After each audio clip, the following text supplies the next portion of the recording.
Peguei o bonde meio andando, mas gostaria de perguntar se existiria alguma comparação com a formação, aqui está uma elipse, entre a formação do Império Eurasiano e a formação dos Impérios Romanos Cristãos. E mais uma perguntinha: como entra o pedido de consagração da Rússia a Nossa Senhora de Fátima nessa situação toda?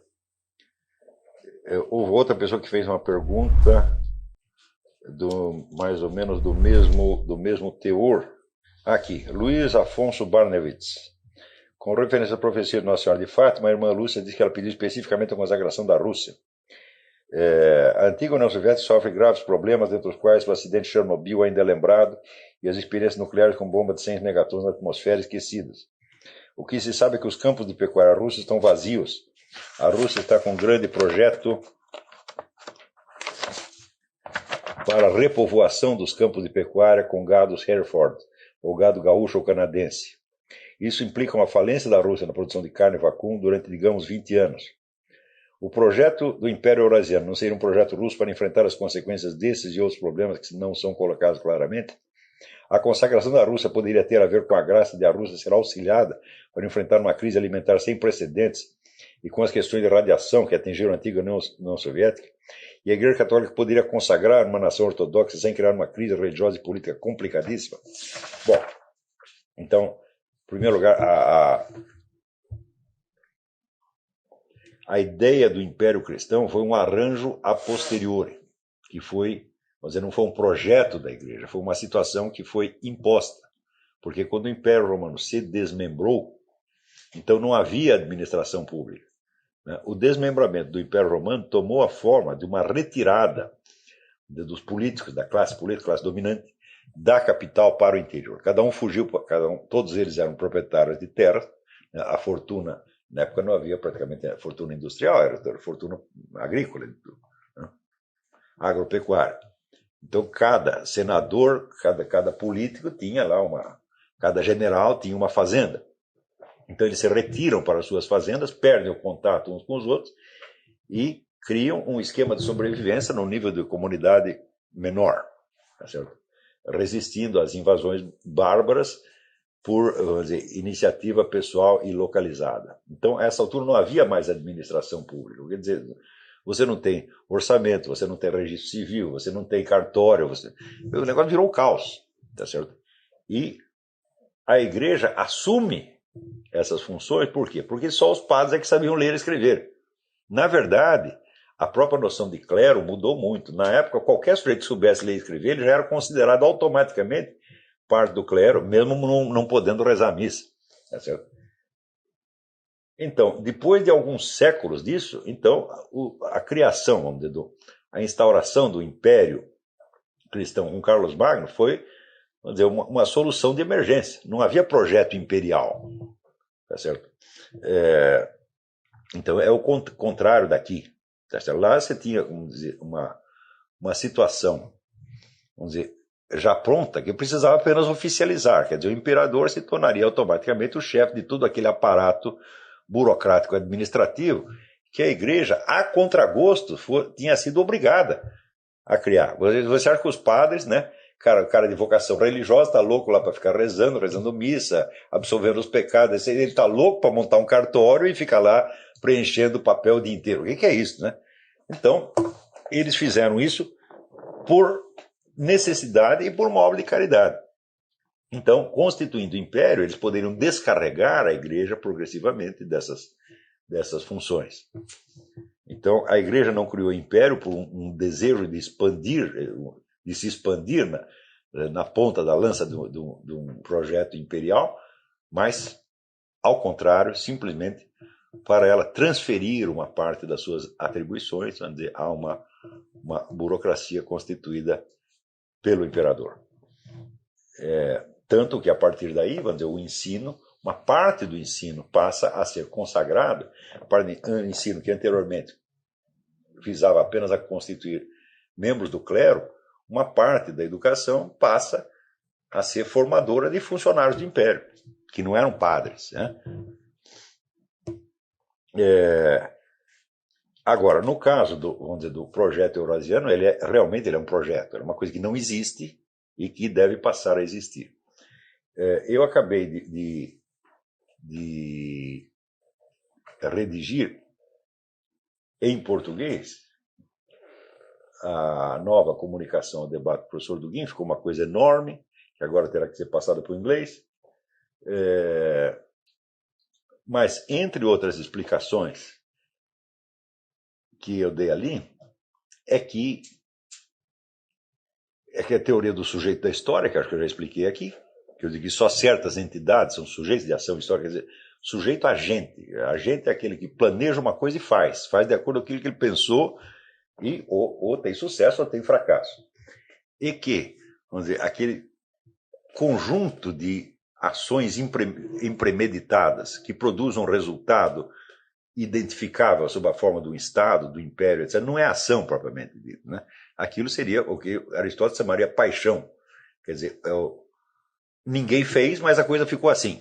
Tá certo? Cada um tinha suas intenções pessoais, elas se misturaram, se embolaram todas e produziam um resultado. Esse resultado pode tomar a forma de uma unidade geopolítica. Tá certo?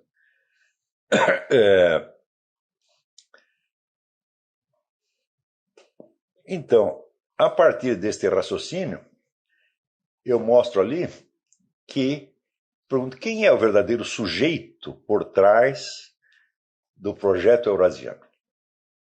Né? O Império Russo não pode ser, porque se você quer construir o Império Russo, você não vai dizer que a entidade futura é o sujeito da ação que aí está produzindo. Não é possível, né? Então, isso aí seria o exterminador do futuro, né? Raciocínio do exterminador do futuro. Então, e a Rússia, por sua vez, passou por diversas formações estatais diversas. Houve o Império de Kiev, depois houve o Império de Moscou, depois houve a derrubada, o regime social-democrata, depois o regime social-democrata caiu, veio o regime comunista caiu, houve o regime liberal e agora tem a ditadura do Putin. Então, por baixo dessas formações políticas e geopolíticas diversas, houve uma mudança geopolítica, evidentemente. O território da Rússia não coincide com o dos impérios anteriores e também não coincide com o Império Soviético. Por trás de todas essas formações, qual é o elemento que permaneceu constante? A Igreja Ortodoxa. Né? Então, a Igreja Ortodoxa ela deu a sua forma cultural ao Império de Kiev, depois ao Império de Moscou. Ela resistiu bem aos 60 anos de opressão comunista e resistiu tão bem que ela está viva e atuante ao ponto de poder inspirar um projeto imperial ao professor Alexandre Dugin. Então, daí perguntei eu, como o projeto eurasiano se origina de dentro da Igreja Ortodoxa? Né? E a resposta não é muito difícil.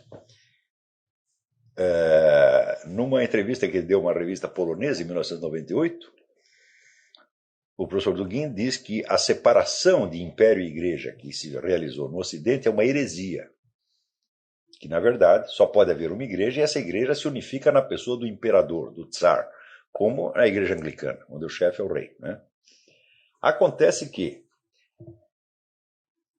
uma igreja imperial, né, não passa, vamos dizer, de uma igreja nacional ampliada.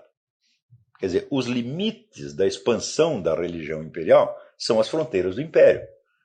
Aquilo que está para lá das fronteiras do império, a religião não pode penetrar, por quê? Porque seria uma intervenção política.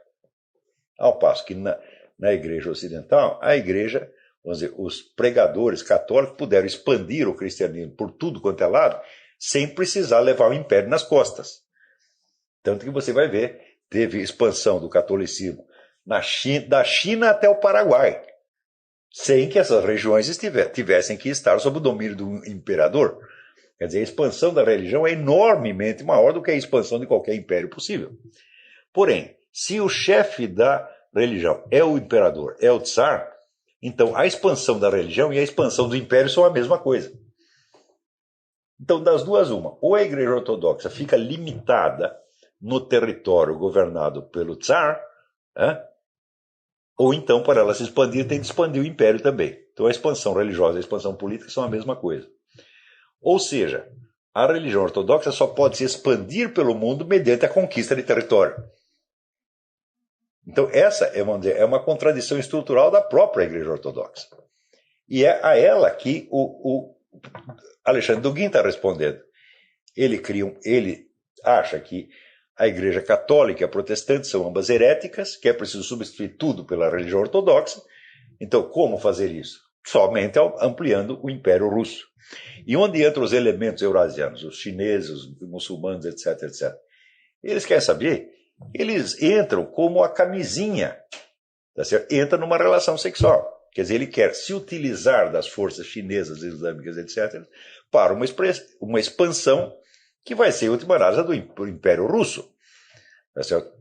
Ora, que isso se realize através de uma colaboração islâmica não é impossível. Por quê?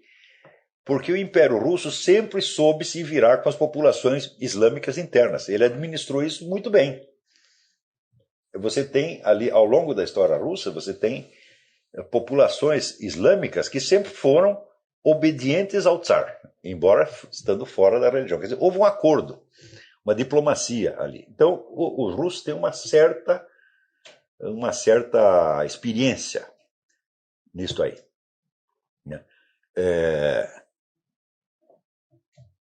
Então, a expansão não é propriamente eurasiana. Tá certo? É russa, é a expansão do Império Russo, com o auxílio de forças aliadas, que não terão a hegemonia do processo. A hegemonia de quem inventou o plano. Quem inventou o plano? Dugin e Putin. Então, a hegemonia é russa. Então, é a expansão do Império Russo e levando alguns aliados e, naturalmente, oferecendo algumas vantagens a eles. Mas não o controle total do processo. A ideia de que todas essas formações nacionais e étnicas diversas, tá certo, possam participar do poder, né, em condições democráticas é incompatível com a própria declaração do professor Dugin de que o regime sacerdotal terá que ser ditatorial.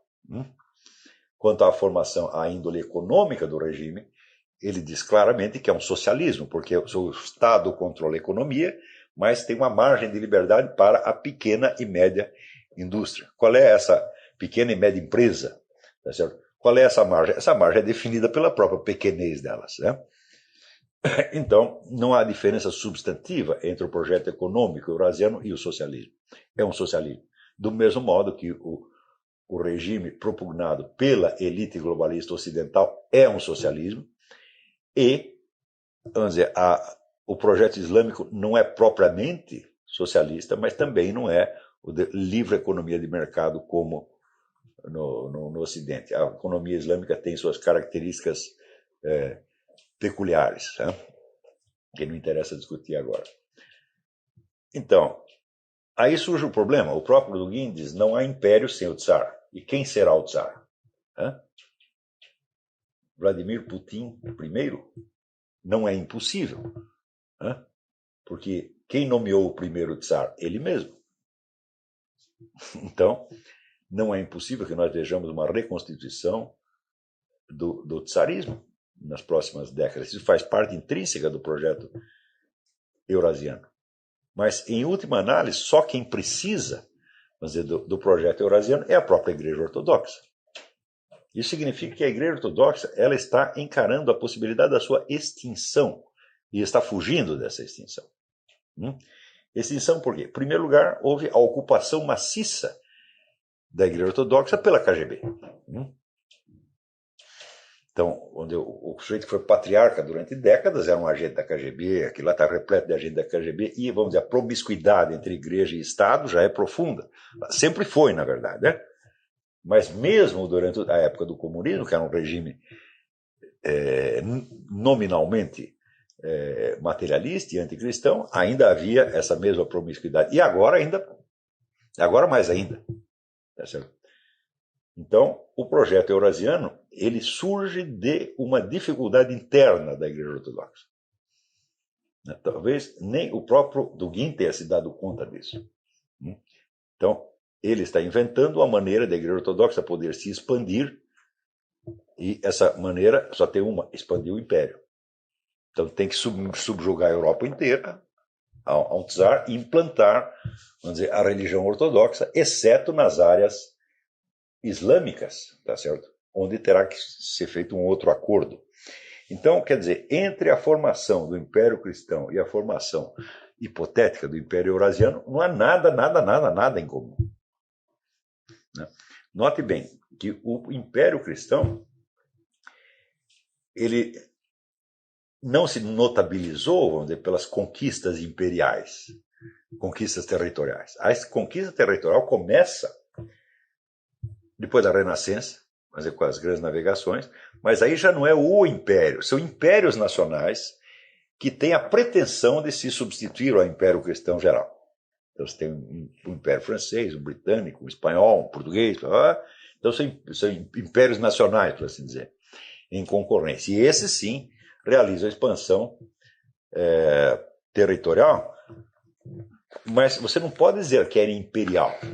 Não era o Império Cristão que estava se expandindo, eram outros impérios.